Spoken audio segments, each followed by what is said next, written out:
My background is actually marketing. So whether you see that as a good thing or a bad thing. And I think one of the issues in this area is that there is a lot of fighting sometimes between HR and marketing. And when I started in marketing, I didn't really think much about HR. I mean, why think about HR, right, if you're in marketing? Because I tended to do the classic product marketing, lots of great advertising, bit of product development. You didn't have to worry about the people, right? But then I realized that many of the clients were service companies. And in service companies, you have to worry a bit more about the people. So, who's heard the phrase internal marketing? Internal marketing is largely about, as you say, how you engage the organization to kind of believe in the vision, but also to believe in the brand, and to understand your role as an employee in delivering that brand, which is very important, particularly in service companies, that people get what the brand's about and how they're really fronting up that brand for customers. The issue with this, of course, is that people within an organization also have a relationship to the brand, and that's really what we call the employer brand. It's their relationship to the brand that they work for, which is somewhat different from the brand that they're delivering. So really what this whole conference is about is exploring this relationship, the relationship between employees and the brand that they work for, and in turn, the relationship between that brand, the customer brand, and the corporate brand. So I kind of switched over, and I realized, in fact, I was not talking to the right people, or at least I was talking to the right people with marketing, but not all of the right people, because actually, a lot of this sits with HR. Because it's HR people who understand much more how people in the organization really experience the brand that they work for and are served in terms of what they're looking for. So, first thing, and fairly basic, you'll get this. I'm sure many of you have read the book. Many of you will be in companies that are good, that really want to be great. And I love this, and it captures this very point about talent, that if you're going to take this journey, the first thing you really need to get right is to get the right people on the bus. You need the right talent in the organization in order to make that journey. Yeah, you need the right operating systems and so on, but essentially a lot of that often comes from having the right people in the business. Now, for some companies like Apple, this can be, quite specific. They're looking for a very specific type of person. And you may know with Apple in the Apple stores, I mean, some of their people are so bright, they call them geniuses. And if you've had an interaction with the Apple guys, well, actually are pretty clever. But they've got another definition which helps them. They talk about natural communicators with a passion for technology. Rolls, doesn't it? It's quite nice. It means kind of geeks that can speak. It's a nice shorthand version. So essentially, yeah, they've got to have really bright people, but they've got to have very natural communicators as well, the people who can converse with people, who understand, or are empathetic. But the point is that every organization is typically looking for a certain type of talent, and the first thing you need to really get right in your employer brand thinking is, who are you really looking for? Who are the right kind of people for your organization? And who do you not need? And often this is a qualification thing. Yeah, we need technology people, but we need technology people who are communicators. Or yeah, we need marketeers, but we need marketeers who are very, very business focused as well. But whatever the definition, it's the starting point. The point is that once you start doing this, you'll also recognize that these people have choices. You know, the good people that you want don't have to come and work for you. They have lots of other choices. Even in the current environment, most organizations are finding that the really talented people, or the people with absolutely the right characteristics for them as a business, are not necessarily that easy to find. And just like consumer brands, big organizations are getting quite sophisticated at attracting those people with the kind of messages that will really resonate with them.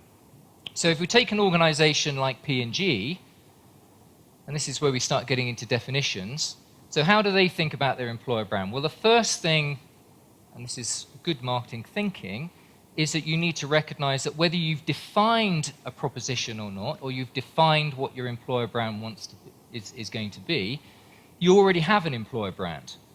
So your employer brand is actually out there. It's not necessarily something that you own. You can influence it, but you don't necessarily own it, because it really is a bundle of associations that current employees and prospective employees and people outside of the organization have with your organization, all right? And even with a company like P&G. Now, P&G gets 1 million applications a year. Just check with them, they're a client of ours. It's quite interesting that they're still employing people to do employer brand when they get 1 million applications a year. But they actually do recognize that in terms of the image of P&G, there are some good things, international, successful, etc. But there are also some less good, so quite large and impersonal. A little bit square. You may have heard the term proctoid. Do we have any proctoids here? Have I offended anybody? But this is kind of a rather mechanistic approach to business. Quite successful, perhaps, but quite mechanistic. And it doesn't tend to attract the creative thinkers, the innovators. But actually, those are just the kind of people that P&G need, and increasingly those are the kinds of people that they're looking for. So they also need to make it very clear to people that actually that's the kind of business they are. So their employer brand, it attracts a lot of people, but basically what I'm saying, we're talking about here, employer brand management, employer brand marketing, is where you're defining what you want people to associate with you as an employer. Two different things. So employer brand is out there. The phrase employer brand proposition, or more frequently now, employee value proposition, is there to define what you want people to associate with you. And it's not, as with any brand, a whole ream of things. It needs to be focused. So for P&G, there's one big overall idea, which is a new challenge every day. So they're looking for people who are up for a challenge. They realize it's a challenging environment, but they're looking for the people who thrive on challenges. And that's the first and most important thing. Beneath that, there are a number of other associations that they want and things that they are promising to deliver. So igniting people's potential. And this is about actually giving people early responsibility and lots of stretch experiences and really getting them thinking and really igniting the talent within them. Okay? Putting people in touch is about leveraging the network within P&G. It's a very matrixed organization, and you're able to connect with lots of different experts, different people, and people find that very stimulating. And the third one, enabling you to succeed, is all about the development processes and programs and coaching that really help people with the challenges that they have within the business. So this is their definition of this is their deal with employees under the overall umbrella of a new challenge every day. This is what they want people to be talking about when they talk about P&G as an employer. Now, of course, they do have a corporate brand, they have lots of custom brands, so how do these things interconnect? Well, the first thing to say is that your experience of working in a company for 40, 50, 60 hours a week is somewhat different from your experience as a consumer. Now, you may be very devoted to some of the brands that you consume, but I doubt you spend 40, 50, 60 hours per week with them. Some people who have Apple Macs may be somewhat different. But essentially, we're talking about this relationship, which is very important to people, the relationship with the employer brand, and the company being very clear about how they're translating the overall brand into the employment context. So you'll find with P&G that the advertising links with the career site, links with Facebook, links with LinkedIn, with what they say on career sites, what they say at career fairs. It all joins up and is amplified in a very consistent way. So that is one of the real benefits of getting some clarity around the EVP, what you want people to associate with you, turning that into a creative campaign that is then very consistently amplified across all of the channels that you have available to you. There is another story, however, because I'm talking here about the external point of view, recruitment, but of course there's an inside story, and a lot of what we're going to be talking about today is also the inside story. Not just employer branding, but employer brand management, which isn't just policing the look and feel, as it is sometimes with identity management. It's about actually managing the employment experience, which is the brand experience, and not just managing the communication. So I'll give another example, McDonald's. And McDonald's have another challenge globally, in that in one of the major English dictionaries, a McJob is described as a low esteem, no future, low paid, humdrum job in the lowest rungs of the service sector. So it doesn't help them very much, right?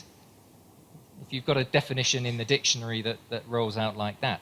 In fact, however, McDonald's, maybe because of this external image, try very hard, not just on the communication side to get their point across, but actually also to take it a step further into the experience. So for them, the EVP, and it falls into 3 parts, it's quite simple. Flexibility, future, family and friends is something that they did lots of research around the organization to find out about, and these were the things that people most valued about working at McDonald's. 2 examples here which I think hopefully show you the kind of thing that they're doing. One of which, I'll take the bottom one first, which is simply investing a lot more in the future part. So actually they've upped the ante. They've really thought about their development to make it really world class. And there are lots of things that they're doing that are quite distinctive from that perspective. Second thing is what you might call rather more signature, which is something that other people aren't doing, they really aren't doing. So it's not about how much they're prioritizing, which can get you on brand, but doing something different. So the friends and family contract really fits with 2 parts of their value proposition, the friends and family part and the flexibility part. And essentially it's a job share. So it's a job share contract where 2 people can have the same contract. You can have it with your brother, you can have it with your father, mother, friends. And it doesn't matter which one of you turns up at McDonald's within the week, as long as one of you is there. And it's very flexible, and it's quite different. And because it's quite different, people say, well, actually, this is one of the things that makes McDonald's different. And actually, it is one of the things that people talked about. It got lots of HR PR and got people to start thinking differently externally as well about what McDonald's is about. Not just a McJob. Actually, they're doing some quite interesting things here, which are of real benefit to their employees. So finally, just before I wrap up, so what does this mean in practice? Okay, this is all very nice, but what does it mean in terms of business? All right, so typically organizations will look at a number of key measures to work out whether their employer branding and their brand management is working. So on the left-hand side, obviously, reputation externally. And you'll see in the UK, this is 2007 through to 2010, that actually focusing a lot more on their employer brand in a very kind of distinctive way, both experience as well as communication, has helped McDonald's reputation grow quite significantly, away from the McJob and much more into the, actually, kind of best employer, great employer to work. In the UK, McDonald's were in the top 5 in the recent Top Employers survey, won a prize more recently, and they've won many other plaudits for the work that they've done. On the other side, the hard numbers, not just employer image, but things like the application vacancy ratio. Back in 2007, they used to get 7 applications in the UK for every position. They now get 14. And that's partly economy, but it's actually also largely driven by reputation. And of course, it enables them, it gives them a much better chance of getting exactly the right kind of people they're looking for. The good communicators, the people who are good at teamwork, the people who they feel have good potential. And on the internal side, engagement has been growing in terms of pride, in terms of commitment, and importantly, turnover has been going down. And obviously, if you're in a service business where you need to train people, and that costs money, that's a good thing. And if you're in a service business where it's good to have long-term relationships or longer-term relationships with consumers, the lower the turnover, the better it is for the business as well. This video was developed by the CRF Institute